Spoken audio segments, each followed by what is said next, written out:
The world's biggest serial killer might never have been caught if he knew how to use a computer. Imagine a person committing serial killings who is also a friend of his victims, a well-known figure in the city, and on top of that, a doctor. This is the astonishing story of Dr. Harold Shipman, who used his clinic not to save lives, but to take them. In a small town in England named Hyde, where only 30 people lived, he carried out serial killings right under everyone's noses for 23 years. Even after putting more than 250 people to eternal sleep, no one suspected Dr. Harold Shipman. Perhaps he might never have been caught if he hadn't made a small mistake. What was the reason behind his killings? Why wasn't he caught for such a long time? And what clue did the police find that exposed the years-long series of murders in an instant? Welcome once again to Jam TV's videos, dear viewers. This is the story of Dr. Harold Shipman. Dr. Shipman mostly targeted patients who lived alone and were quite elderly, so no one would suspect their deaths. He gave these patients as much time as possible, even visiting their homes, to listen to their troubles and lighten their hearts. He made them feel that even though they were alone, Dr. Shipman was there to listen to everything they had to say. Some patients trusted Dr. Shipman so much that they even gave him the keys to their homes. Because of his demeanor, he had become quite famous in Hyde, as people thought Dr. Shipman treated the elderly through mere conversation. But under the guise of all this, Dr. Shipman would find out who was alone at what time, who had how much wealth and property, who visited their homes, and where their relatives lived. When Dr. Shipman was satisfied, he would kill his patients by giving them an overdose of medicine. And because these patients were already over 80 years old,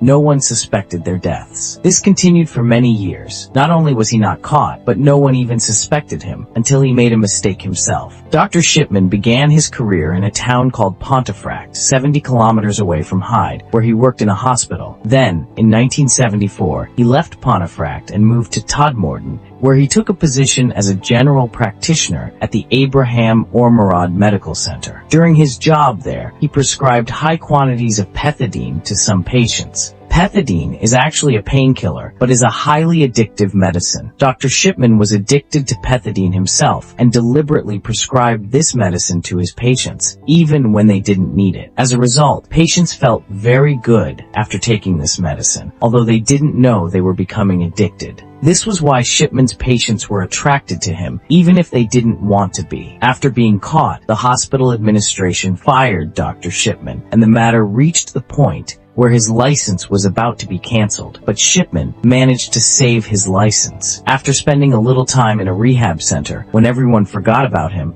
he came to Hyde in 1977, where he became a general practitioner at the Donnybrook Medical Center. In the 1980s, he continued practicing as a GP. During this time, he neither quit his addiction nor stopped finding opportunities to kill elderly patients. But the frequency of these murders increased significantly from 1993, when he opened his own clinic in Hyde and built a good reputation in the city. For the next several years, things continued like this, and no one suspected the doctor's actions. For the first time in March 1998, Dr. Linda Reynolds, who worked at the Brook Surgery Hospital opposite Shipman's clinic, expressed concern over the high death ratio among Shipman's patients. She pointed out that Shipman, who ran just a small clinic, had 16 of his patients die in the last 3 months. In the same period, Brook Surgery, which had 3 times more patients than Shipman's clinic, had only 14 patient deaths. This suspicion increased further when it was discovered that all 16 of Dr. Shipman's patients were not buried but cremated after death. Let me tell you that most Christians bury their loved ones after death. Only a few decide to cremate. Dr. Linda expressed her suspicions in the form of a report to the Manchester coroner, including all these details, and noting that most of Dr. Shipman's 16 patients were elderly women who were found dead in their own homes. It couldn't be a coincidence every time that Dr. Shipman was present at the time of most of these patients' deaths. Moreover, the deaths occurred in strange ways. Patients were found sitting on chairs, wearing nice clothes. Either Dr. Shipman was at their home at the time, or he was the first to arrive and find the patient dead, which is unusual. Based on this report, an investigation was conducted, but the police did not find any solid evidence against Dr. Shipman.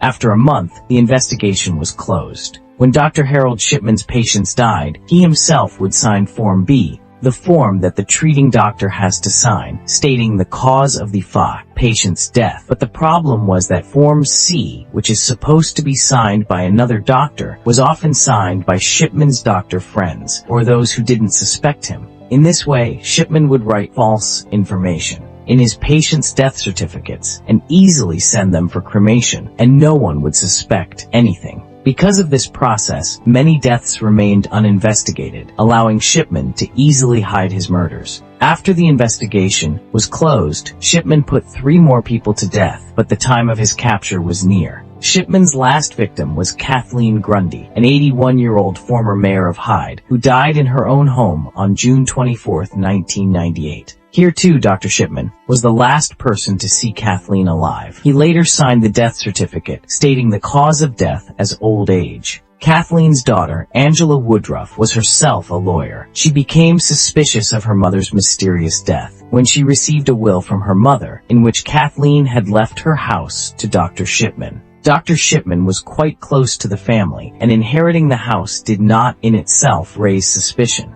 However, Angela was suspicious because her mother had 2 houses, but the will mentioned only 1. This indicated that the will was written by someone who didn't know about the second house, and that was Dr. Shipman. Angela Woodruff went to the police, who reopened the will. Here's the text to process. Investigation. Kathleen Grundy's body was exhumed and sent for an autopsy. It was found that her body had high traces of diamorphine, i.e. heroin. When the police questioned Dr. Shipman, he claimed that Grundy was addicted to heroin, and that he had recorded this in his computer before treating her. Dr. Shipman had recently started making entries in a computerized medical journal, but he didn't realize that although he had backdated the entries, the computer automatically saves the last edit date of the file. When the police examined those entries, they found discrepancies. Not only did they have enough to arrest Shipman, but the police also found the typewriter used to create the fake will. It was discovered that some characters were faulty in Shipman's typewriter, and the same characters were missing in Grundy's will.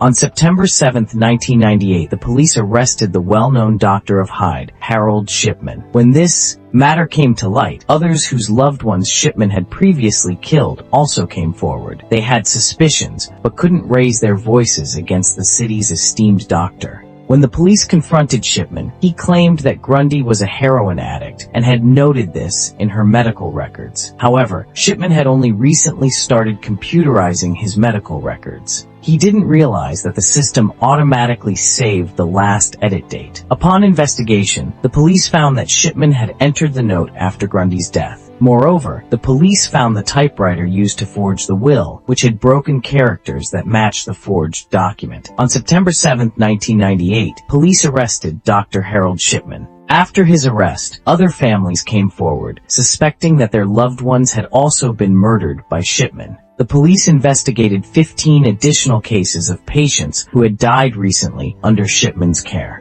A clear pattern emerged. Each patient had been given a lethal dose of diamorphine, their death certificates signed by Shipman, with old age listed as the cause of death. Shipman had often recommended cremation to destroy evidence. During the inquiry, it was revealed that between 1975 and his capture, Shipman had killed a confirmed total of 218 patients. However, due to a lack of evidence in many cases, the number of victims could be as high as 260. Shipman was convicted for the deaths of 15 patients and sentenced to life imprisonment. In 2004, Shipman hanged himself in his prison cell. Although Shipman's actual motive remains unclear, many believe his actions were linked to his mother's death from cancer. His mother had been treated with morphine, and experts speculate that Shipman may have been trying to recreate that experience by administering lethal doses of morphine to his patients.